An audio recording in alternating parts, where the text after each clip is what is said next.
consta que, contrario a lo que se suele pensar, es uno de los oficios más nobles y de la más alta jerarquía espiritual. Que se escuche bien y que se escuche lejos. La auténtica política es profundamente humana en su fundamento, en su esencia y sobre todo cuando se practica en bien de los demás y en especial de los pobres. Amigas, amigos entrañables, sigamos el cambio de mentalidad, la revolución de las conciencias. Hagamos realidad y gloria el humanismo mexicano.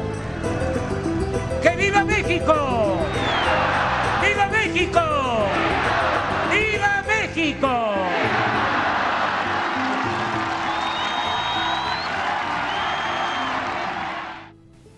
La Constitución es un documento básico, un librito que tiene una parte que se le llama la parte orgánica.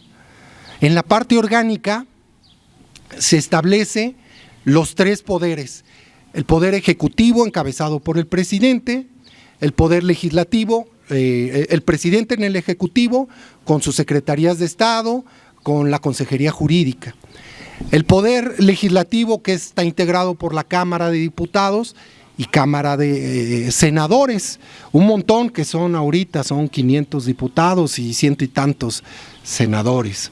Entonces el poder legislativo y el poder judicial de la Federación, que lo encabeza, la cabeza es la Suprema Corte de Justicia de la Nación, integrada hasta el día de hoy con 11 ministros que funcionan en pleno. 11 se reúnen en pleno para votar ciertos asuntos, o en salas, primera y segunda sala, 5 y 5 ministros, un elefante blanco, un órgano que se le llama el Consejo de la Judicatura Federal, enorme, costoso, que no avanza, integrado por gente del PAN, mucha gente del PAN llegó ahí, muchísimos panistas y priistas, 7 consejeros de la Judicatura Federal, con sueldos de 300,000 pesos aproximadamente mensuales, con muchas direcciones generales, consejos técnicos y un montón de áreas, y que lo encabeza la ministra Norma Piña, que tiene facultades tan importantes como las facultades disciplinarias, que por cierto no han suspendido ni inhabilitado a jueces ni magistrados, ni quién sabe dónde anda el Consejo de la Judicatura, como dice el presidente, el castillo de la pureza, ¿verdad? Entonces tiene las funciones tan importantes de la carrera judicial también, el nombramiento, remoción de jueces y magistrados a nivel federal. Luego organizan ahí también concursos muy extraños. Fíjense que en la facultad había un compañero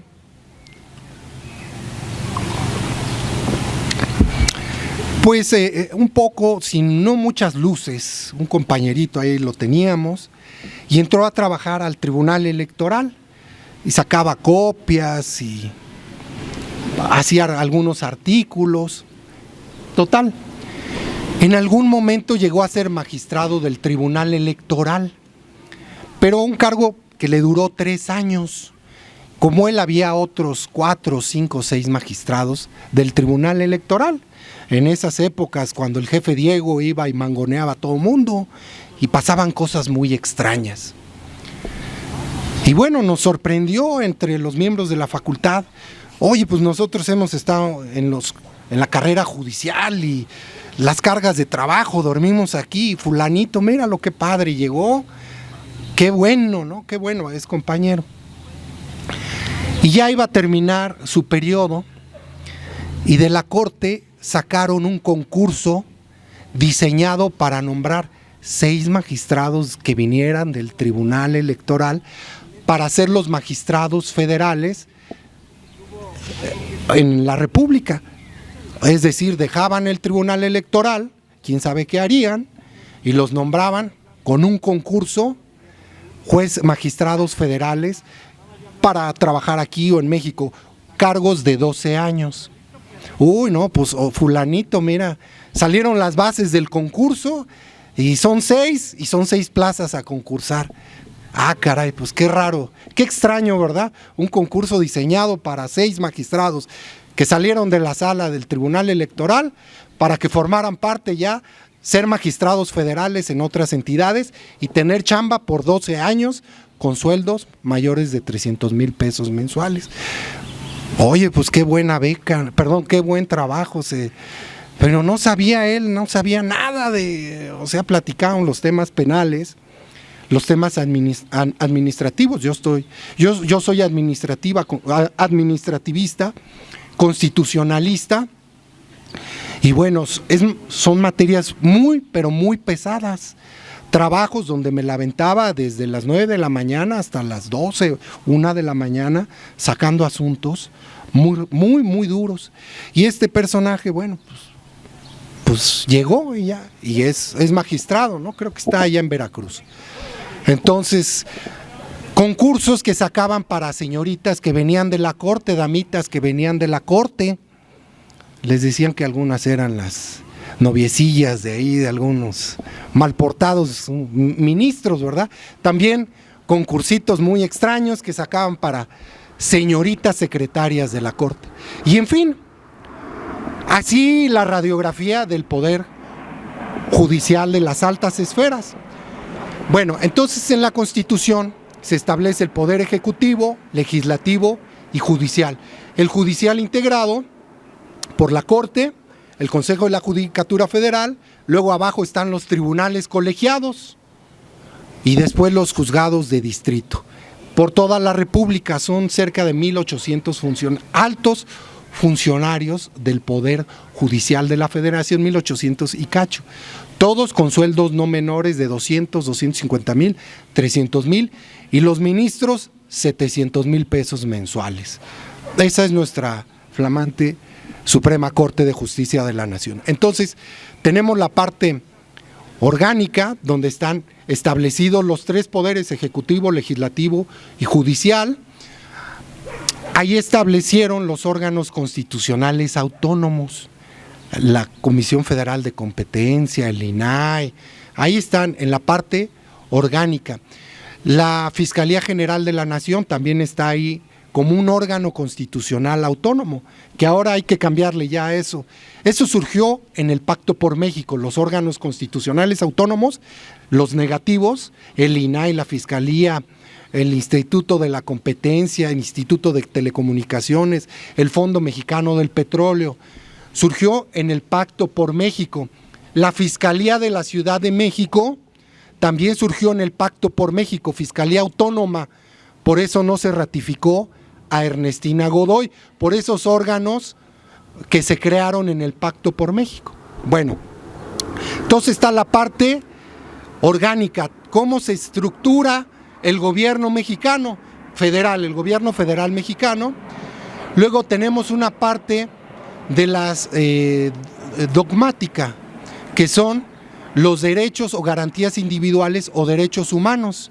El derecho a la vida, el derecho a la libertad de reunión, el derecho a la vivienda, el derecho a la salud, el derecho a la educación, los derechos procesales que nadie nos puede aprender sin una orden debidamente fundada y motivada. Entonces tenemos la parte dogmática, que son las garantías y derechos humanos contempladas que todos nosotros tenemos.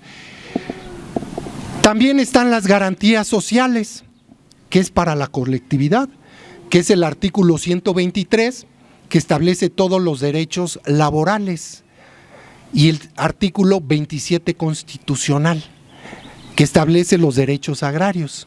Entonces tenemos la estructura del Estado mexicano, federal, ejecutivo, legislativo, judicial, órganos constitucionales autónomos, empresas de participación estatal mayoritaria, Pemex, Comisión Federal de Electricidad, ahí están establecidos.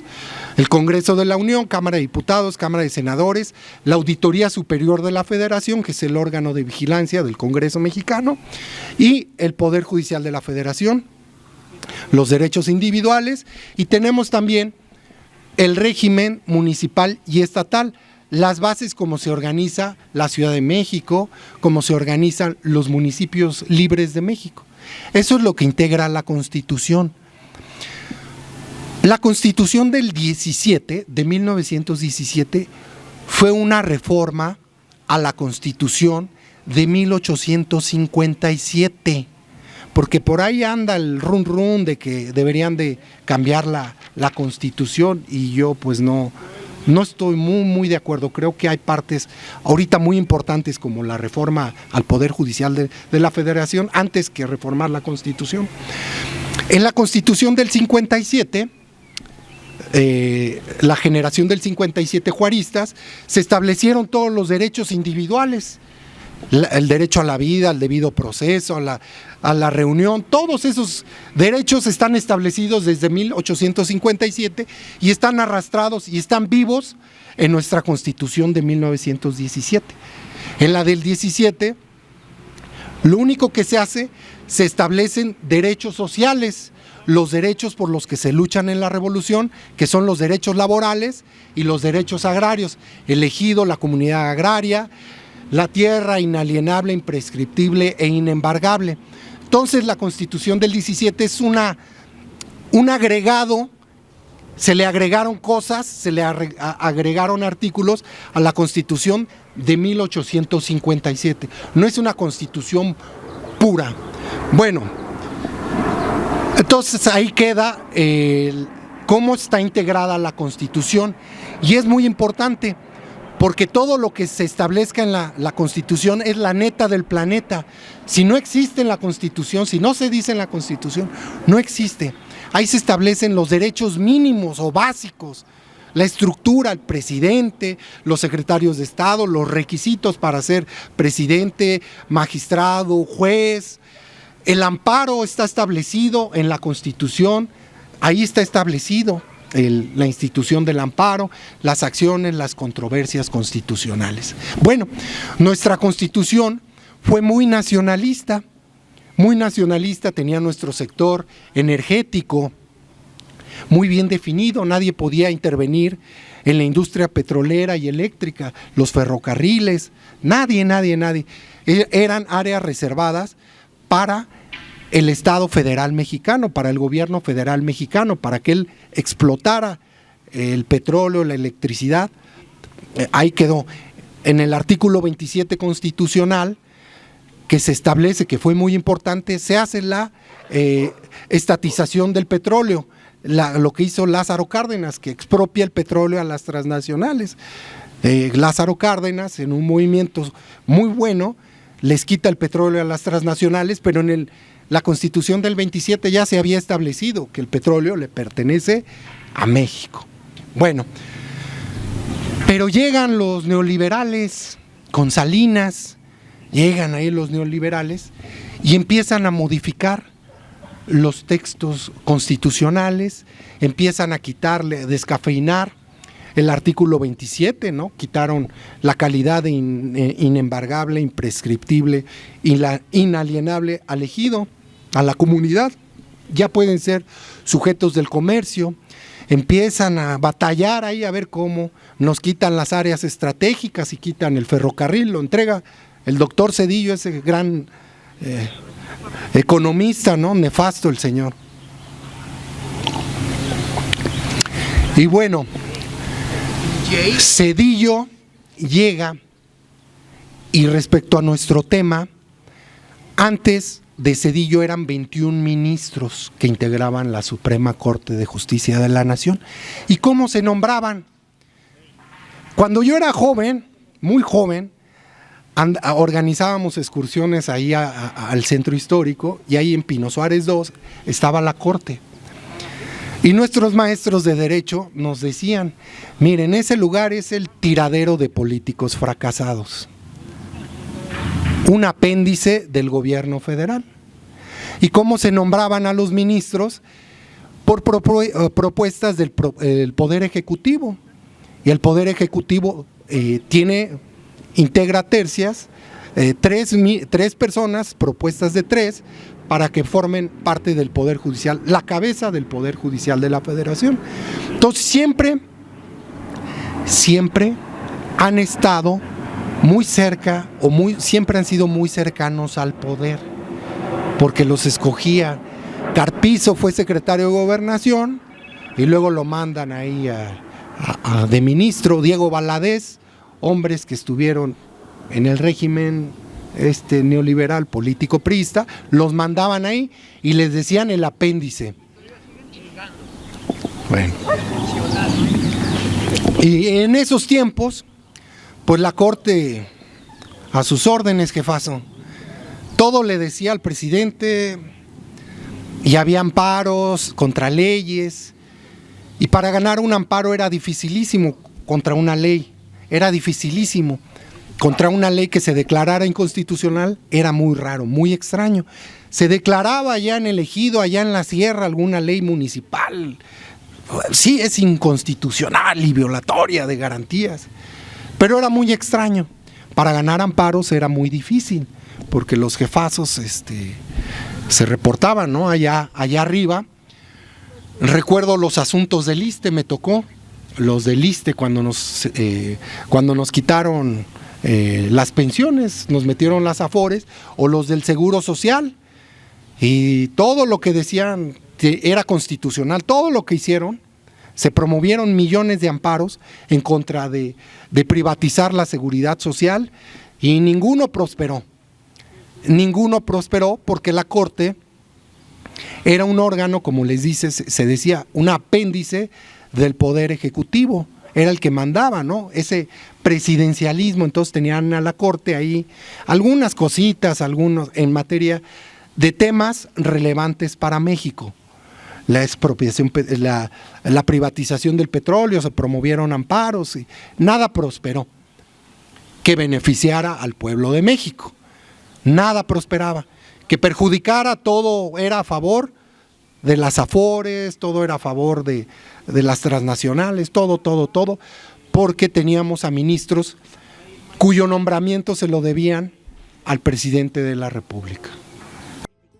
Que contrario a lo que se suele pensar, es uno de los oficios más nobles y de la más alta jerarquía espiritual. Que se escuche bien y que se escuche lejos. La auténtica política es profundamente humana en su fundamento, en su esencia, y sobre todo cuando se practica en bien de los demás y en especial de los pobres. Amigas, amigos entrañables, sigamos el cambio de mentalidad, la revolución de las conciencias. Hagamos realidad y gloria el humanismo mexicano. ¡Que viva México! ¡Viva México! ¡Viva México!